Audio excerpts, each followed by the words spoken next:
Welcome back to New to Medical Device Sales. I am your host, Jacob McLaughlin, and today I'm excited to bring you a guest. Our guest today, Quintin Ashitei, got a job with one of the largest companies in the world in medical device sales. He just broke in, and even more fun, he's in Canada.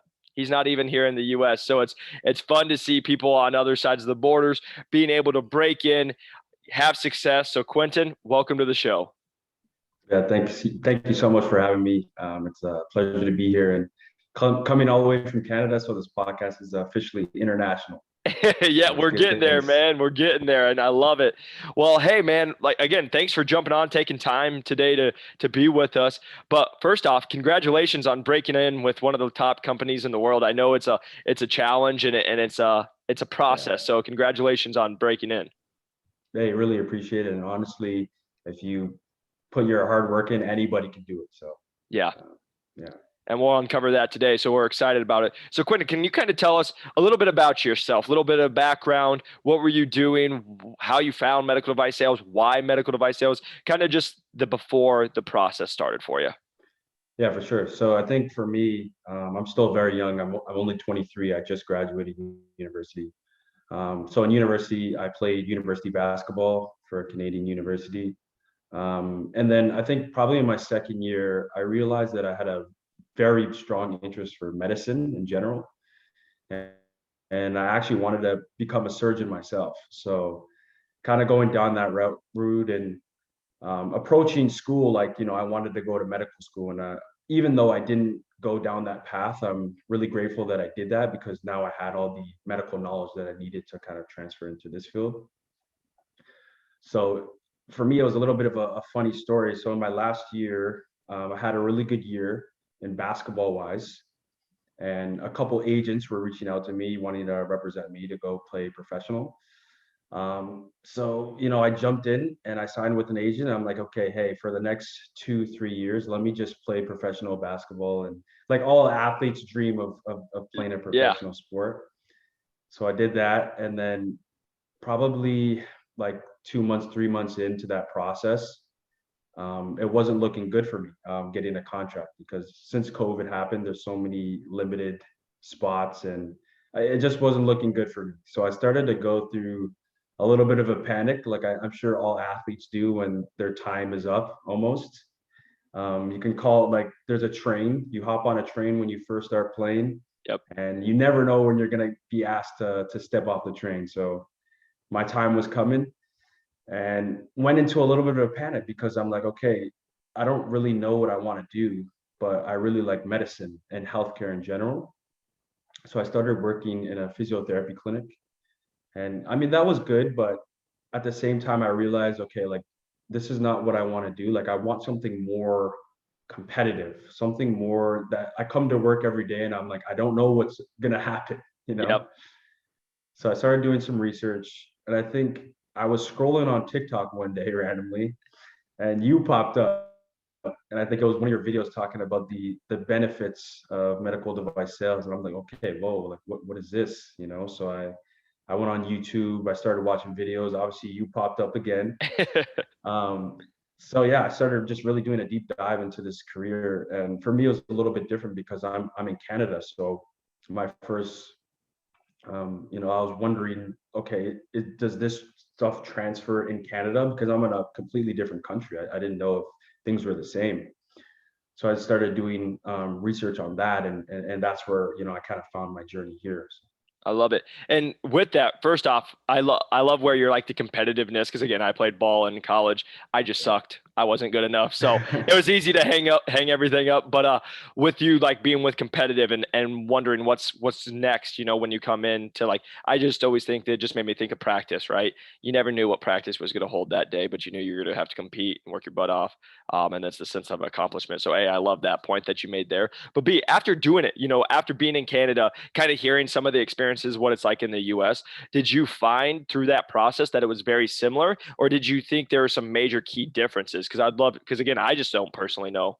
yeah, for sure. Yeah, like it is very similar, but there are a couple of differences. Like, for instance, there's not as many companies in Canada that there are in the States. So right off the bat, there's limited opportunities because less companies, there's less spots, and even for the spots that there are, everybody's trying to get them. Yep. So it's kind of competitive in that sense. And just like company wise, like certain companies in the States, they have probably like it's called like sister companies or daughter companies Yep. in Canada because obviously they're not here in Canada. More of the big companies, they still are here in Canada. But let's say the company that I'm working for in the States, you would work for them mainly as an employee. So like the W-2 in the States. But for here, I'm basically the equivalent to like a 1099 Okay. contract, which would be in the States. In Canada, it's just like a private contractor. Okay. But I think they do that in Canada because they're not as big as they are in the States. So they would rather have people that represent them here instead of, because they're not as big, they don't have that employee base. So it's just subtle differences like that are in Canada.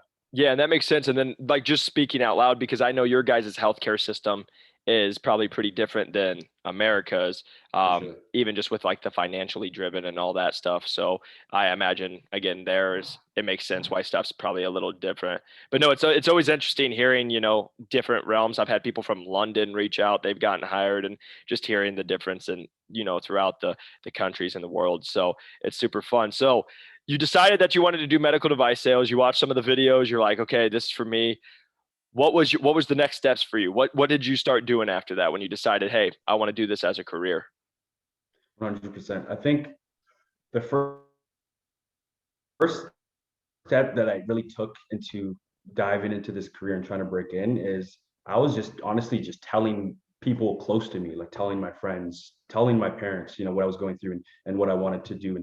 And I think that's one thing that a lot of people are like hesitant about. They're like, it's like this mentality where you have to like move in silence and Yep. don't tell anybody what you're doing until you achieve it. And I think Yep. that's so stupid because as you know, like life is all about connections.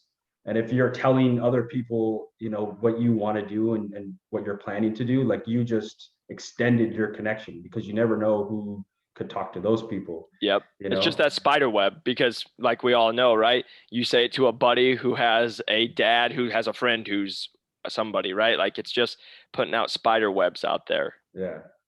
So and then at the same time, I was fully prepared to I was going on LinkedIn, started trying to connect with as many people as possible, trying to talk to them and trying to find people in Canada. Yeah. Because obviously it's good to find someone specifically in your area to get the lay of the land. So I think randomly my mom went to like some like work party and someone's wife knew someone in medical sales. I guess they were talking about me or something like mothers do. Yeah. And they gave like that guy my contact and he ended up reaching out to me just to have a conversation about medical device sales because at this point I really didn't have a clue as to what was going on. Yep. And he ended up working for the company that I work for now. And at the end of our conversation, he's like, you know what, like I like you, shoot me your resume and let's see if there's any opportunities for you. And I told him like, hey, listen, like I'm willing to move. Like I don't care about this. Like I need something right now. Like if there's anything in any part of the country, like I'm willing to move for it. And he's like, okay, yeah, like we can definitely find you something. And then at that point, I was also reaching out to other companies, talking to other reps. I had an interview at another huge company as well. That I ended up getting turned down for, which I mean, everyone Everyone trying to does. break into Yep. this. But yeah, so it's funny because that first connection that I ever made was the connection that I got the job from. So you never know, when you first start your journey and trying to break in to where you end it, like you never know which one of those connections is actually going to fall through. So 100%. yeah. Oh, I love it. And I just wanted to hit on a couple of things. First off, what you just said lastly, right? It's just about the connections. Like you said, you never know who you're going to hit it with. That's why I always tell people don't put all your eggs in one basket because, again, you can make it like you did to the final round, just like I did. I made it to the final round a lot of times.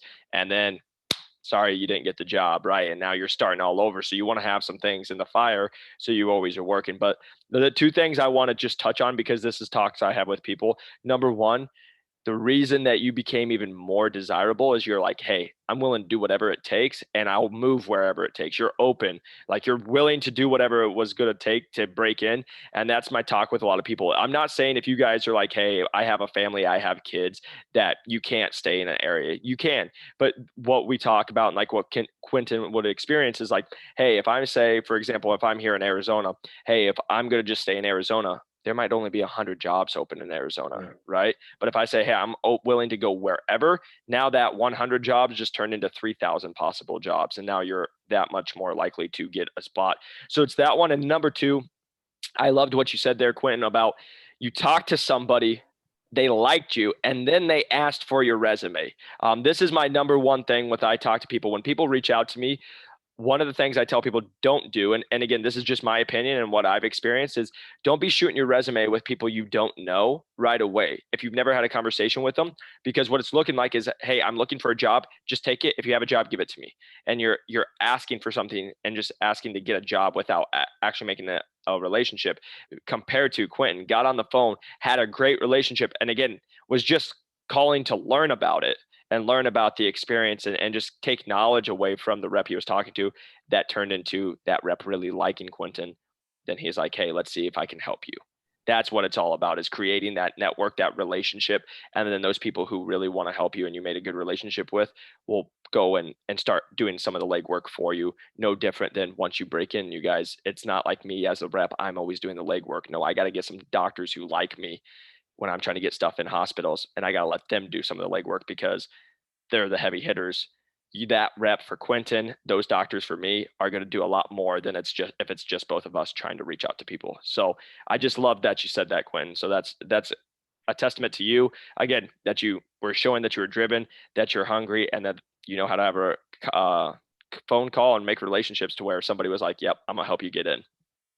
Yeah, 100%. Yeah. And like the other thing where you talked about like people moving for specific jobs, like if you're young, like I am, and obviously, yeah, sometimes it's tough to move away from, like I just moved away from my family and my hometown that I've spent so much time in. I moved to one of the biggest cities in Ottawa, sorry, in Canada, which is Toronto.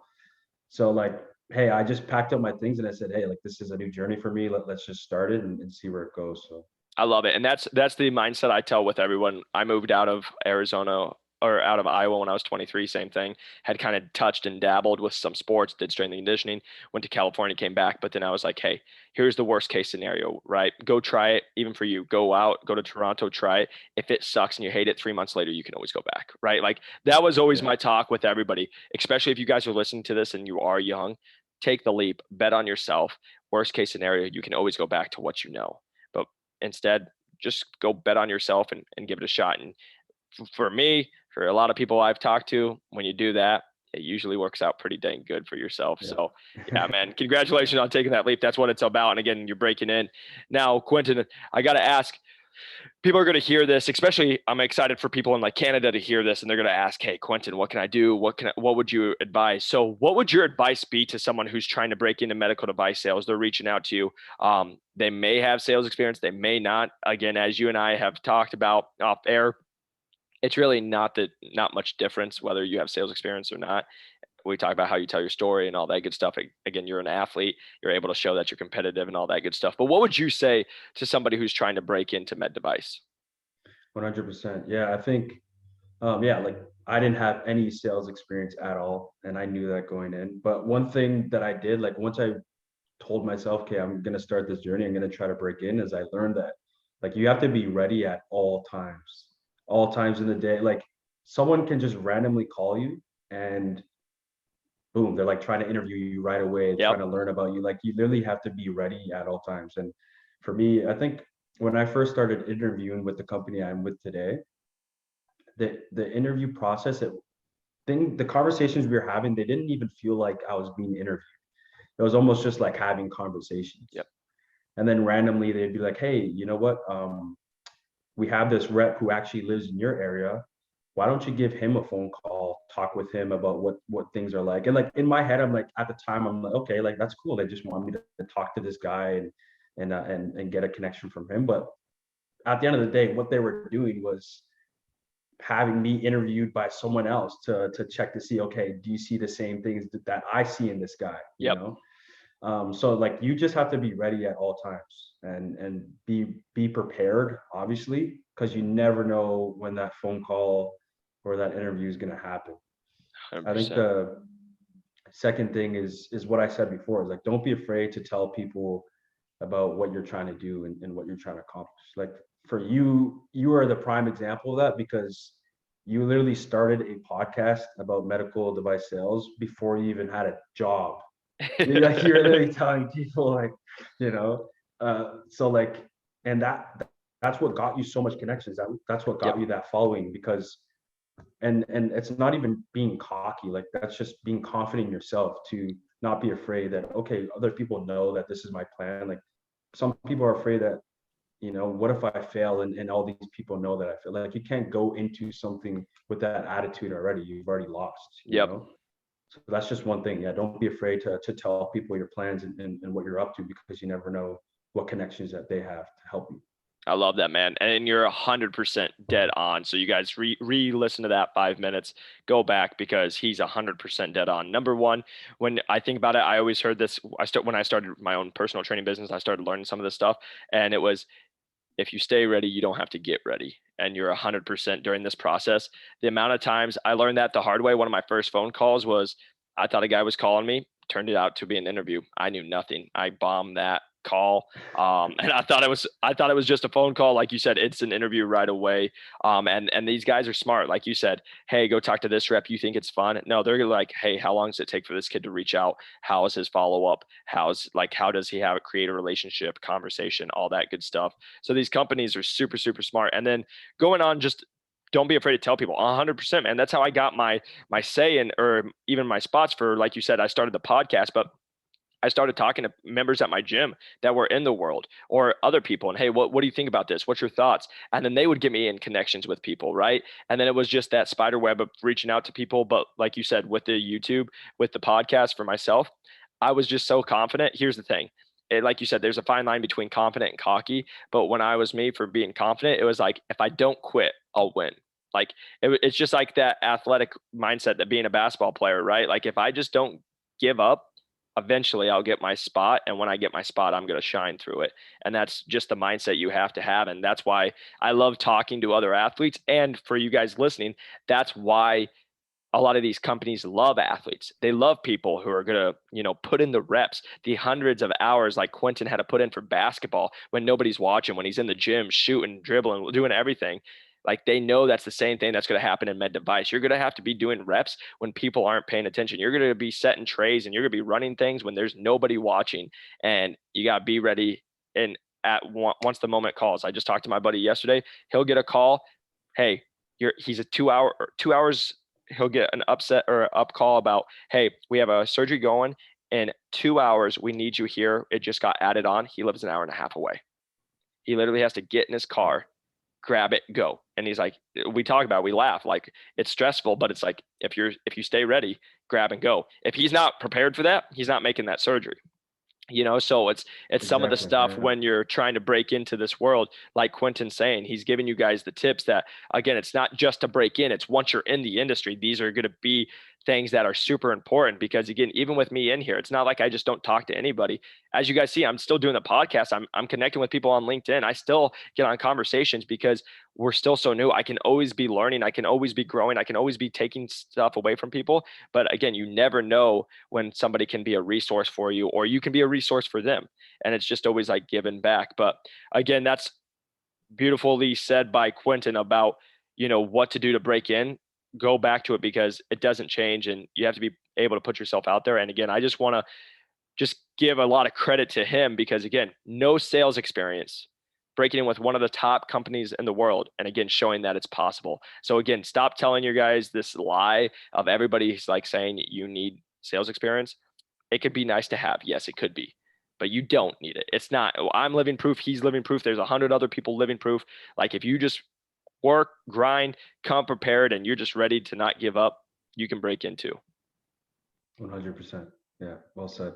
Thank you, Quentin. And again, man, thank you so much for taking time today. We just want to say thank you, how much we appreciate your time and just your knowledge of breaking in, because again, super excited to see someone like yourself who just got out, decided to go into this and again, win 100% and to see it all pay off. It's great to see.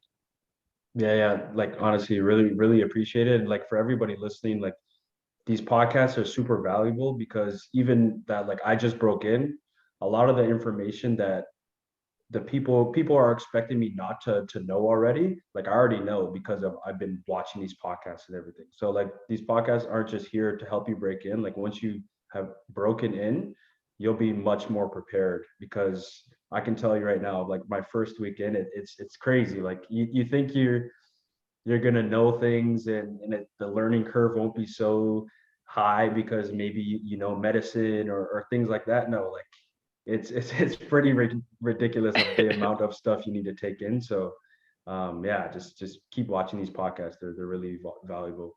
Appreciate that. And 100% what you just said about people, I think a lot of times people think it's not going to be as hard as it is. And I always joke around. The hardest thing I ever did was break into medical device sales, right? That process to do it. And then I broke in and then I'm like, that was a cakewalk, right? Like then you're just getting Yeah. bombarded with stuff, because that's why they want people that are relentless, that are going to do whatever it takes. Because I joke around. If you guys go back to my channel, I think I did an interview like 3 weeks in after breaking in. I was like, my head's going to explode because I'm staring at a computer. I'm reading, Yeah. I'm waking up at 4 a.m. just to get it in. Again, my life's not as crazy now, but like when you first start, it's literally like you just got dropped into a new country and you don't know a single word or anything, and you got to learn it all. It's everything's brand new. When it's like your company mission statements, you got to be learning about your product, your competitor's product. You got to be learning about the processes, about every single thing that you have, which again, it's like if you're in trauma or ortho or anything, it's not like you just have 3 products. You have way more. So you got to be learning, and then you got to learn the hospitals. You got to learn the contacts of the hospitals. You got to learn where to go in the hospitals. Like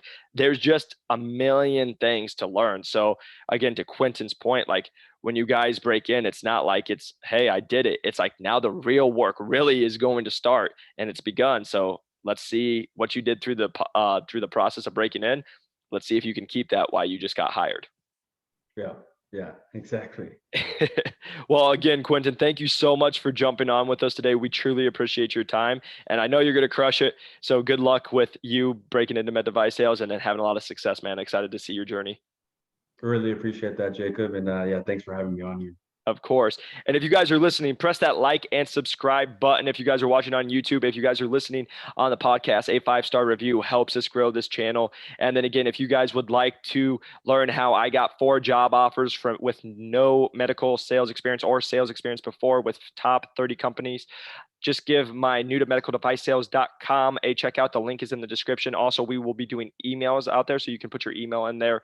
And we do weekly emails, blog posts, resources to help you guys. Also working on a Facebook group. If you guys search Facebook, new to medical device sales, trying to get it to where there's current reps in there with people who want to break in. So then you guys can ask questions and we can just be a whole community for you guys helping people. But again, we just thank you so much for listening, and we'll see you on the next one. Peace.